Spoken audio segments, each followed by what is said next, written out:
Donc, ce vidéo sert à vous raconter ce qui va se passer dans les 2 prochaines semaines, c'est-à-dire un stage de solidarité fait par l'école Jean Nicolet au Costa Rica. Dans le fond, on va vous raconter tout ce qui s'est passé pendant ces 2 semaines-là et vous allez pouvoir suivre l'évolution de notre voyage.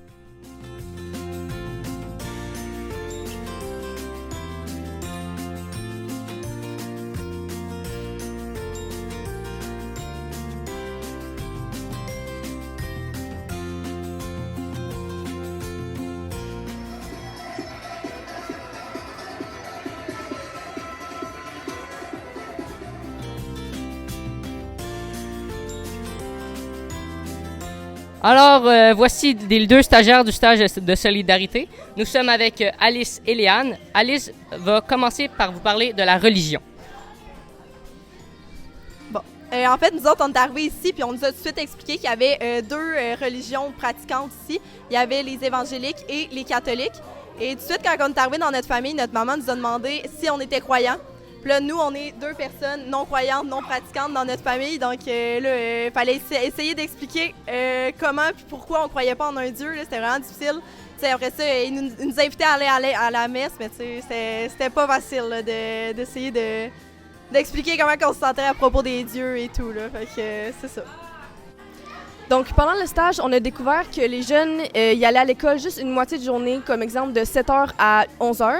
Puis ensuite, vers 1h, puis toute la reste de la journée, c'est les plus vieux.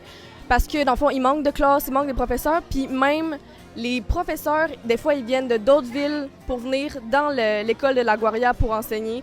Puis je pense que c'est jamais les mêmes professeurs. On est allé jouer avec eux, on leur a donné du matériel, des crayons, des cartables, des cahiers. Puis ouais, ça a bien fait le bonheur de tout le monde.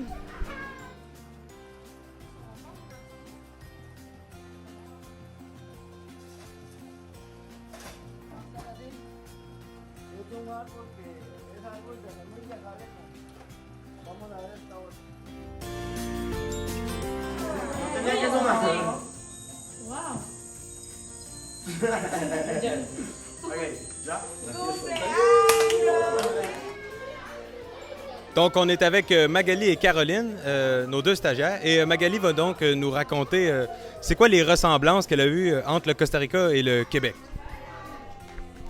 Ben en fait, au Québec, je trouve qu'on est beaucoup sur nos téléphones, puis on écoute la télé toute la journée.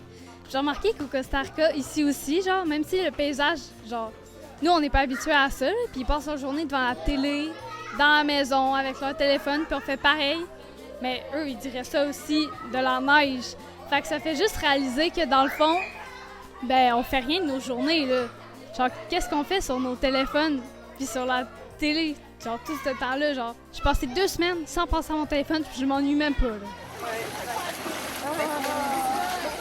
Non, mais si on marche tout le long dans le village,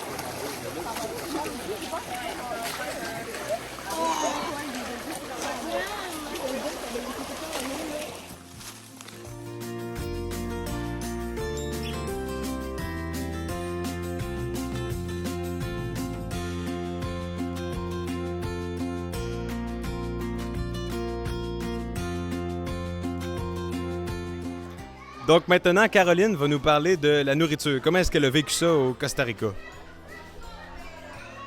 Donc, dans le fond, une différence qu'on a vécue aussi Costa Rica versus, mettons, le Québec, c'est que je trouve qu'ici, ils mangent beaucoup de plus de fruits et légumes. Et c'est surtout, mettons, de la papaye, maracuya et d'autres choses. C'est vraiment bon pour vrai. Ou sinon, la présence de jus est vraiment au quotidien. Différents types de jus, que ce soit pour le déjeuner, pour le dîner ou même pour le souper, c'est tout le temps présent. Ou même aussi, nous, on a beaucoup bu de chocolat froid. C'était vraiment bon. Aussi, dans la nourriture au quotidien, il y a beaucoup de nourriture frite. Donc, la nourriture est vraiment bonne et vraiment différente de celle du Québec qu'on connaît. Par exemple, aussi, au Costa Rica, le gallo pinto.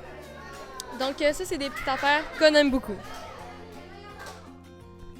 En direct du Costa Rica, nous sommes maintenant avec Alicia, qui va aborder le sujet des travaux exécutés.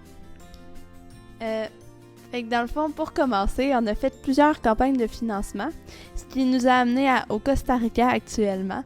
Dans le fond, au Costa Rica, on a fait plusieurs choses comme peinturer des affaires, enlever des murs qui étaient moisis à l'école.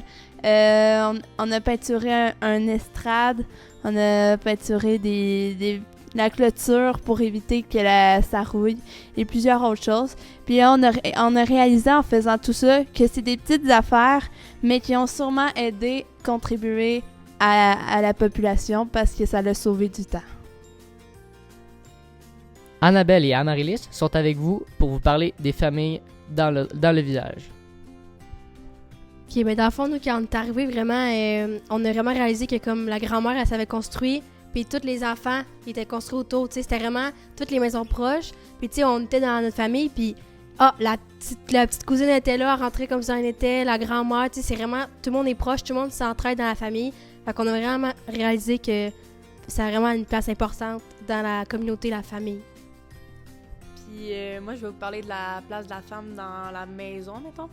Parce que les femmes décident de ne pas travailler, tu sais, c'est leur choix. T'sais, notre mère est à l'université, elle a décidé de ne pas travailler parce que pour attendre que le plus jeune soit rendu au secondaire, mettons. Puis c'est l'homme qui travaille, c'est pas la femme. Fait que la place de la femme, c'est comme à la maison, mais c'est par choix parce qu'ils pourraient travailler les femmes. Là. Laurence, je t'invite maintenant à parler des chocs culturels que tu as vécus durant le stage. Oui, que c'est ça. J'ai vécu quand même un gros choc culturel en arrivant au village. En fait, moi, j'ai été logée dans une maison qui a été construite là, une vingtaine d'années, mais vraiment mal. Que, tu sais, elle était toute petite. Il y avait une pièce qui engendrait la cuisine, la salle à manger, le salon, où il y avait la laveuse. Tout était en même place. Que, tu sais, ça a été vraiment dur parce que nous, on part des maisons quand même assez structurées. Puis là, c'était tout en même temps. Puis aussi, l'intimité, il n'y en avait pas. Tu sais, les portes, c'était des rideaux. Que c'était dur de s'adapter à ça parce qu'on n'est pas habitué. Puis aussi, ça m'a fait réaliser que, tu sais, eux, ils vivent dans ça chaque jour, là. Qu'eux, ils n'ont pas vraiment le droit à l'intimité, puis ils savent pas c'est quoi vivre dans une maison structurée, puis tout. Que ça, j'ai trouvé ça m'a marqué. Puis vivre là-dedans pendant 2 semaines aussi, c'était tough, parce que on était tout le temps ensemble, moi puis ma coloc, ça a été dur. Mais on s'entendait bien, au moins. Je vais parler aussi du choc culturel qu'on a eu à Sainte-Rosée. On a passé un bon petit 2 jours de visite à marcher dans la ville. Puis j'ai réalisé qu'il y avait beaucoup de monde qui vivait juste à vendre des produits sur la rue puis à attirer l'attention des touristes pour vivre, pour se faire de l'argent. C'est maintenant au tour d'Olivia et Zoé. Ils vont vous parler de la langue. Donc, au Costa Rica, la langue qui est parlée, c'est l'espagnol. Nous autres, on s'est préparés pendant 1 an avec des cours 1 fois semaine. C'est sûr que c'était vraiment la base. Donc, d'arriver là-bas, ça a fait un petit choc, mais on a su se débrouiller. C'est vraiment beau de voir à quel point, même s'il y avait une barrière, qu'on n'était pas 100% à l'aise, on a réussi quand même à communiquer avec nos familles. Puis, ça nous a vraiment permis de solidifier nos relations avec ces gens-là, puis c'est ça. À San José, la capitale du Costa Rica, c'est vraiment développé. Fait que c'est de plus en plus anglophone. Fait que souvent, les gens vont parler anglais et espagnol. Fait que ça va être vraiment plus facile de se faire comprendre. Tandis que dans les petits villages, dans les milieux ruraux, c'est vraiment plus l'espagnol la langue principale. Les gens ne parlent pas anglais. Fait que vraiment, c'est le seul moyen de communication, mais ça se fait vraiment bien.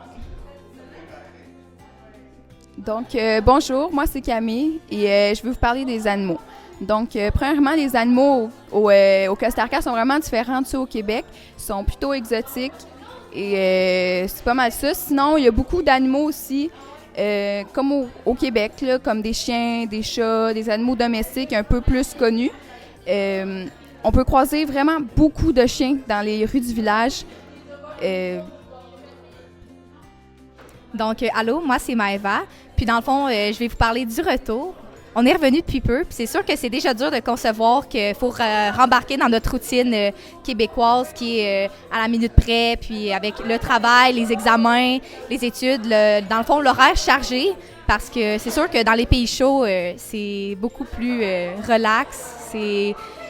les gens, c'est pas grave s'ils arrivent en retard. Le mode de vie est vraiment complètement différent. Puis de rembarquer dans la routine québécoise qui est beaucoup plus mouvementée, puis plus stressante dans le fond, là, c'est sûr que ça fait un gros clash avec ce qu'on a vécu pendant 2 semaines. Notre expérience au Costa Rica est maintenant terminée. Nous étions la gang du Costa Rica 2024. Puis moi, j'ai sans regret pour cette belle expérience. Puis je crois que c'est vraiment une expérience à vivre une fois dans notre vie.